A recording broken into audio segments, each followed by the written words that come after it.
माझ्या अनेक ज्या हिअरिंग तिकडे झाल्या जे आहे मजबूतीने जे आहे आमची बाजू मांडली आणि बाजू मांडली नाही तर देऊन बाजू मांडली की कशी आमची केस जी आहे ती स्ट्रॉंग आहे. कागदपत्रे जे आहे त्याच्या माध्यमातून त्यांनी आमची बाजू मांडली. समोरूनही बाजू मांडली गेली होती. बाजू मांडत असताना वारंवार ज्या दिवशी हिअरिंग आणि बऱ्याच वेळा आम्ही तिकडे त्या हिअरिंगसाठी सुद्धा गेलेलो होतो. खाली आल्याच्या नंतर समोरच्या बाजूने जे आहे दर टायमाला काही ना काही कारण घेऊन जी आहे हिअरिंग पुढे कशी लांबली जाईल याचा प्रयत्न केला गेला. जे घडलंच नाही तिकडे कोर्टामध्ये ते जे आहे खाली बोललं गेलं. अशा रीतीने जे आहे ते गैरसमज जे आहे पसरवण्याचं काम सुद्धा समोरच्या बाजूने केलं गेलं.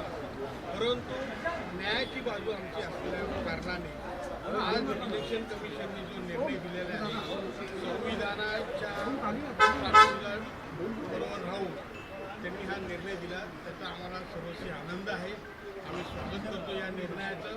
आणि त्याचबरोबर राष्ट्रीय अध्यक्ष आदरणीय अजितदादा पवार यांचं मी मनापासून आभार व्यक्त करतो, धन्यवाद देतो की त्यांनी जे आहे अतिशय मजबूतीने ही बाजू जी आहे पक्षाची मांडली.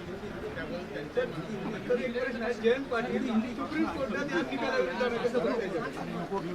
आता असं आहे की प्रत्येकाची त्यांची बाजू आहे त्यांचा मांडण्याचा अधिकार आहे. इलेक्शन कमिशनच्या अधिकाराच्या तिकडे मांडू शकतात. आम्ही आमचं म्हणणं परत पुन्हा एकदा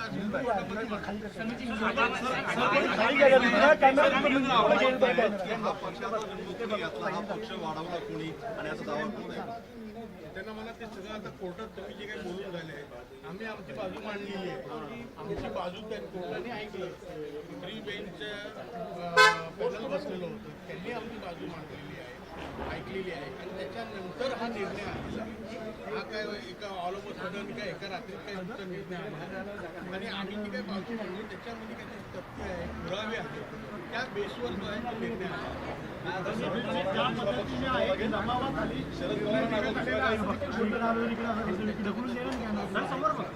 दबावापोटी हा निर्णय देण्यात आलेला आहे. दिल्लीतून हा दबाव टाकलेला आहे. तेव्हा निवडणूक आयोगाने अशा पद्धतीने निर्णय दिला. सुप्रीम कोर्टात आम्हाला न्याय समोरचे जे आहेत हे असंच काहीतरी बोलणार की दबाव होता, आता आम्ही काय करायचं, आमचाच पक्ष होता, आमचा चोरला, ते सगळं ठीक आहे. परंतु शेवटी कायद्याची पण काही बाजू असते.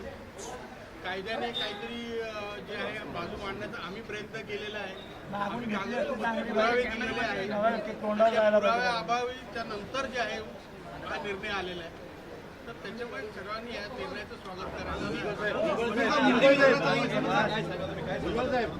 नाना पटोले म्हणते की केंद्राने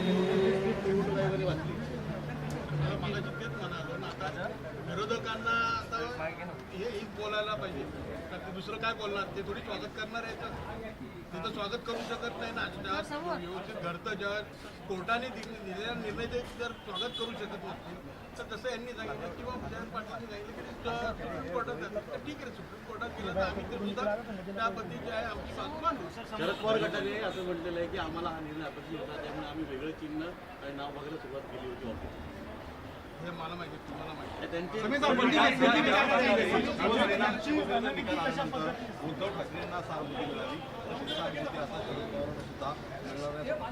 निश्चितच तसं काही होणार नाही. कारण काय आहे, आमचा पक्ष जे आहे जेवढे कार्यकर्ते नेते सर्व जे आहेत अजितदादांच्या मागे भक्कमपणे उभे आहेत. विकासाचे कामं जे आहेत सध्या महाराष्ट्रामध्ये मोठ्या प्रमाणात प्रत्येकाच्या मतदारसंघात होत आहेत. आपण जर रोज जर बघितलं तर प्रत्येक दिवशी जे आहे वेगवेगळे कार्यकर्ते वेगवेगळे समाजाचे आणि वेगवेगळ्या घरातील लोक जे आहेत ह्या आमच्या पक्षाला जोडले गेलेले आहेत आणि खाली ग्राउंड लेवलला पक्ष मजबूतीने उभा आहे. त्याच्यामुळे आम्हाला काळजी करण्याचं काही कारण नाही. प्रेमाने बोलला तुम्ही. आता असं आहे की मी त्याच्या संदर्भात आज काय बोलू शकत नाही कारण मॅटर सबज्युडिस आहे. त्यामुळे मी आता बोललो बरोबर. फेब्रुवारीला